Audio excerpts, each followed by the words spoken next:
baca kitab. Padahal yang lebih penting adalah diamalkan lebih dulu untuk diri kita sendiri, jamaahin dhisik. Ora kok mulangin dhisik, ya Wahab, Muin. Santrine oke, tapi ora tau jamaah. Kadang-kadang subuhe qadha barang. Karena konsep ngamalke ilmu sing salah kaprah niku wau.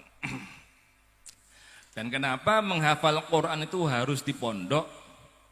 Tadi wakil bupati atau siapa tadi sebetulnya itu metode kuno yang sekarang dipakai oleh pendidikan di Indonesia ini. Sebetulnya pondok pesantren sudah menerapkan sejak zaman dahulu kala, yang terbukti berhasil melahirkan generasi-generasi emas Indonesia itu dengan metode pesantren yang zaman kuno dulu, yaitu ta'addabu thumma ta'allamu, terapke ilmu dan adab seiring sejalan. Sehingga dahulunya sebagian ulama, ad-dinu kulluhu khuluqun, pokoknya agama, barometer agama semua itu terletak pada nilai akhlak, nilai adab. Faman zada 'alaika fil khuluq zada 'alaika fid din. Sehingga siapapun kamu lihat, kok ada orang yang lebih baik akhlaknya daripada kamu, senajan itu santrimu, statusnya sebagai santrimu, senajan itu wong bodoh ra iso ngaji, senajan ndak lulus SD, kok akhlaknya luwih apik, berarti secara pandangan agama dia lebih baik daripada kamu. Faman zada 'alaika fil khuluq zada 'alaika fid din. Mugi-mugi di Pondok Mursyidul Falah niki sistem metode kuno yang diterapkan oleh ulama-ulama dunia itu, adab dan ilmu itu berjalan seiring sejalan. Semakin tambah ilmu nih, tambah HP akhlaknya. Niku sistem atau metode yang berlaku di pesantren manapun. Sehingga ketika lulus sekolah pesantren yo ngalim, yo punya karakter, punya akhlak sing apik. Karena memang noto bahasa saat ini karakter ya, bahasa sekarang ya, noto adab, noto akhlak itu memang tujuan utama jeung Nabi Muhammad sallallahu alaihi wasallam diutus kepada menungso. Innama bu'ithtu liutammima makarimal akhlak. Itu tujuan utama jeung Nabi diutus. Makanya sejak dahulu kala pesantren yaitu yang diterapke ilmu dan adab seiring sejalan. Sehingga dahulunya sebagian ulama, ad-dinu kulluhu, di samping napa niku kangge yahfadzuhul Quran. Quran itu kalau secara lughat, secara bahasa niku maknane qara ar-rajulu asy-syai'a ay jama'ahu wa dhammahu. Jadi bermakna jamaah, mengumpulkan. Sebab teng Quran itu berkumpul banyak sekali huruf, banyak sekali ayat, banyak sekali surat, dan banyak sekali hikmah, banyak sekali cerita, banyak sekali kebaikan dunia akhirat yang ada di dalam Al-Quran. Ini jenenge Al-Quran. Salah satunya adalah Quran niku taisirul asir. Kebaikan dari Al-Quran, fadilahnya Al-Quran adalah taisirul asir. Jadi memudahkan sesuatu yang sulit. Adalah taisirul asir. Jadi memudahkan sesuatu yang sulit.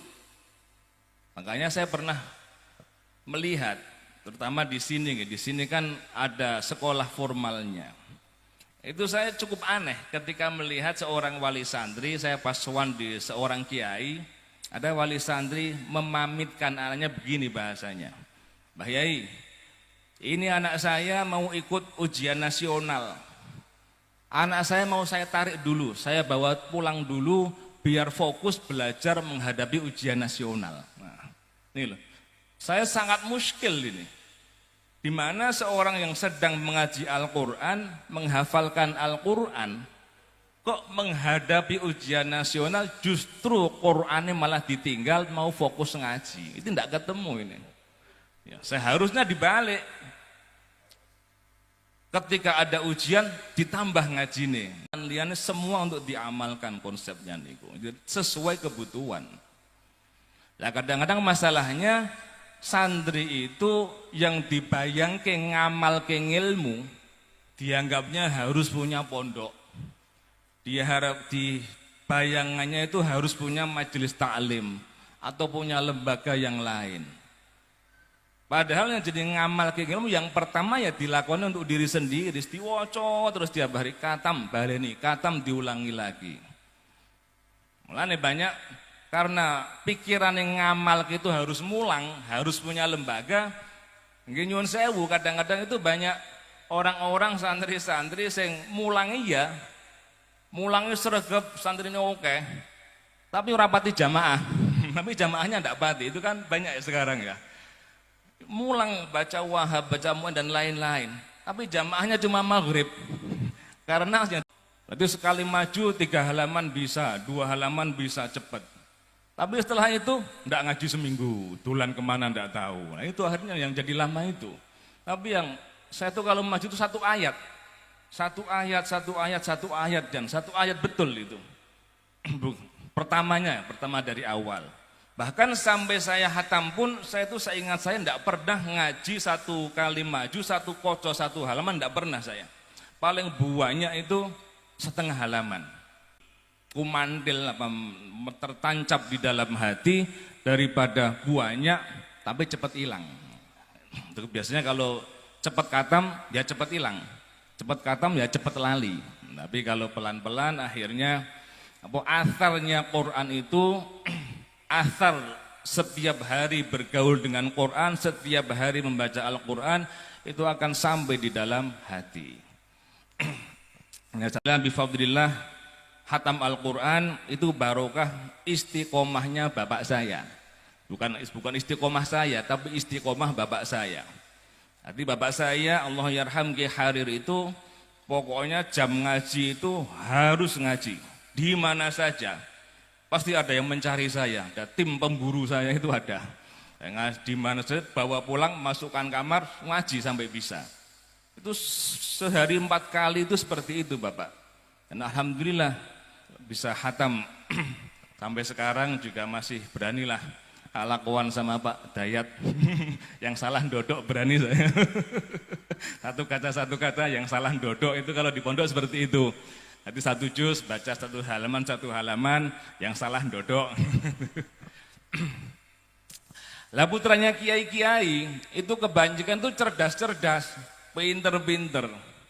Tapi kurang tekun, bergaul, ngeloni Quran katakanlah itu.